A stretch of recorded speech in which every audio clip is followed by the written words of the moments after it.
વિરોધ પક્ષોની સભામાં જૂતા ફેંકવા એ તો નામર્દોનું કામ છે. ભાઈ મર્દ માણસ હોય તો જાઓ ફેંકો સત્તાવાળાની સભામાં જઈને, ખબર પડે કેટલા પાણીવાળા છો. નમસ્કાર દર્શક મિત્રો, મહામંથન મંતવ્ય ન્યૂઝમાં આપનું સ્વાગત છે. ફરી એકવાર વિસાવદરના આમ આદમી પાર્ટીના ધારાસભ્ય ગોપાલ ઇટાલિયા પર જૂતું ફેંકવાનો પ્રયાસ છે તે જૂનાગઢ ખાતે થયો છે. તેઓ સભા સંબોધી રહ્યા હતા. આ દરમિયાન ત્યાં સભા વખતે એક શખ્સ પોતાની ખુરશીમાંથી ઊભો થાય છે અને જૂતો કાઢે છે. ત્યારે જો કે ફરજ પર ત્યાં હાજર લોકો હતા, આમ આદમી પાર્ટીના કાર્યકરો હતા, પોલીસના જવાનો હતા. તેઓ તાત્કાલિક આ જે જૂતો ફેંકનાર શખ્સ છે તેને ઝડપી લેવામાં આવે છે. આ ઘટનાને લઈને ફરી ધારાસભ્ય ગોપાલ ઇટાલિયા દ્વારા જાહેર મંચ પરથી નિવેદન કરવામાં આવ્યું હતું કે તો અત્યાર સુધી તો હરકો બેસો, તો હવે શું તને વાંધો પડ્યો. ત્યારબાદ તેમણે કહ્યું કે ભાજપે નબળો માણસ મોકલ્યો કે તે જૂતો ન ફેંકી શક્યો. જે રીતે બનાવો બની રહ્યા છે, થોડાક સમય પહેલાંની વાત કરીએ તો ધારાસભ્ય ગોપાલ ઇટાલિયા પર અગાઉ જામનગર ખાતે એક સભા દરમિયાન જૂતું ફેંકવાની ઘટના પ્રથમ વખત સામે આવી હતી ને આ ઘટનાથી ગુજરાતભરમાં ચકચાર મચી જવા પામી હતી ને આનો વિડીયો સોશિયલ મીડિયા ઉપર ખૂબ વાયરલ પણ થયો હતો અને આને લઈને અનેક પ્રકારની ચર્ચાઓ પણ વેગવાન થઈ હતી. પરંતુ આ ઘટનામાં ફરી એવો જ પ્રયાસ છે તે જૂનાગઢમાં થયો. પહેલા તો ધારાસભ્ય આ મામલે શું કહી રહ્યા છે તેમને સાંભળો.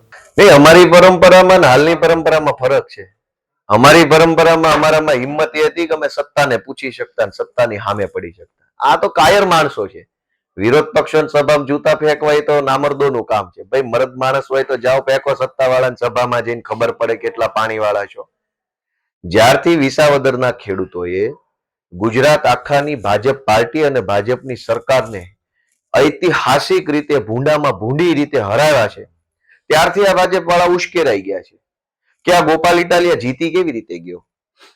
જનતાએ મને મત આપ્યા અને હું જીત્યો એ વાતનો ખાર રાખીને, દાજ રાખીને ભાજપ વાળા કોઈ પણ રીતે એન કેન પ્રકારે મારી સભાઓમાં ષડયંત્રો કરીને સભા ડિસ્ટર્બ થાય, સભામાં અરાજકતા ફેલાય, હો હલ્લો થાય અને ગોપાલભાઈ બદનામ થાય એવી કોશિશ કરે છે. અમારી ગાંધીધામની સભા, જામનગરની, રાજકોટની, મોરબીની, માળિયાની બધી જ સભાઓમાં આવી રીતે કાર્યક્રમ કરી રહ્યા છે. આ હલકા પ્રકારનું કૃત્ય છે અને ભાજપની તો 30 વર્ષથી સત્તા છે. 30 વર્ષની સત્તા હોવા છતાંય તમારે ગોપાલ ઇટાલિયાની સભામાં આવા ધંધા કરવા પડતા હોય તો 30 વર્ષ તમે શું કામ કર્યું? એટલે મને એવું લાગે છે કે આ સરકાર હવે એની નિષ્ફળતા સ્વીકારી ચૂકી છે. જનતા પણ સમજી ચૂકી છે અને આવનારી ચૂંટણીઓમાં આ બધી વસ્તુનો ફેસલો જનતાની અદાલતમાં થશે. તમે ફરિયાદ શું કામ નથી કરી? એમાં શું ફરિયાદ કરવાની? અને અગાઉ અમે જ્યાં જ્યાં ફરિયાદ કરી છે ત્યાં વળી ગુજરાતની સરકારે શું તીર મારી દીધું? અગાઉ અનેક ફરિયાદો અમે કરી છે, દારૂની, ડ્રગ્સની, લૂંટફાટની, રોડના ભ્રષ્ટાચારોની, ટેકાના ભાવના ભ્રષ્ટાચાર. ફરિયાદ કરવામાં બાકી શું રાખ્યું છે? એ બધી જ ફરિયાદોમાં ગુજરાતની સરકારના સિંઘમોએ શું વળી જેલોમાં પૂરી દીધા ગુંડાઓને, ક્રાંતિ કરી લીધી. મોટા મોટા ક્રાઇમમાં કઈ કરતા નથી તો હવે આવી નાની એવી ઘટનામાં અમે ફરિયાદ કરીને શું આશા રાખવાની? બીજું ખાસ કરીને એવું કહેવાય છે કે જે આમ આદમી પાર્ટી છે ભાજપની બી ટીમ છે. શું કહો છો? કોણ કે છે? લોકોના મગજમાં એવું જ છે કે આ બે ટીમ જ છે. ના, મને તો કોઈ એવું કીધું નથી. તમને કોણે કીધું? બધા લોકો બારે અનેક ચર્ચાઓ. ના ના, તો આ સભામાં આવે છે બધા શું કામ આવે છે? હજારોની સંખ્યામાં લોકો સભામાં આવે છે, સ્વયંભૂ આવે છે. સરકારી બસો નથી મૂકવી પડતી કે કઈ બીજી વ્યવસ્થા નથી હોતી. છતાંય ગામડે ગામડે, શહેરોમાં પણ આજે જ સાંજે મારી સભા રાજકોટમાં છે, તમે જોજો. સ્વયંભૂ હજારો લોકો એટલા માટે આવે છે કે લોકોને ખ્યાલ છે કે હવે પછીની ગુજરાતની રાજનીતિનો વિકલ્પ આમ આદમી પાર્ટી છે. લોકોના માનસમાં એવું ઠસાવી દેવામાં આવ્યું છે કે આજે છે આમ આદમી પાર્ટી છે એ ભાજપને મદદ કરવા માટે અને કોંગ્રેસના મત તોડવા માટે જ છે. આવું લોકોની અંદર ચર્ચા થાય છે. શું કહ્યું? તો કોંગ્રેસના માણસોને કેમ ભાજપ જેલમાં નથી પૂરતું? અમારા જ કેમ પૂરે છે? તમે તમારા ભાઈબંધને જેલમાં પૂરો કે દુશ્મનને પૂરો? એ કોમન સેન્સનો વિષય છે કે તમારી પાસે પાવર હોય તો દુશ્મનને જેલમાં પૂરો કે મિત્રને? જેના કોણ જેલમાં જાજુ છે?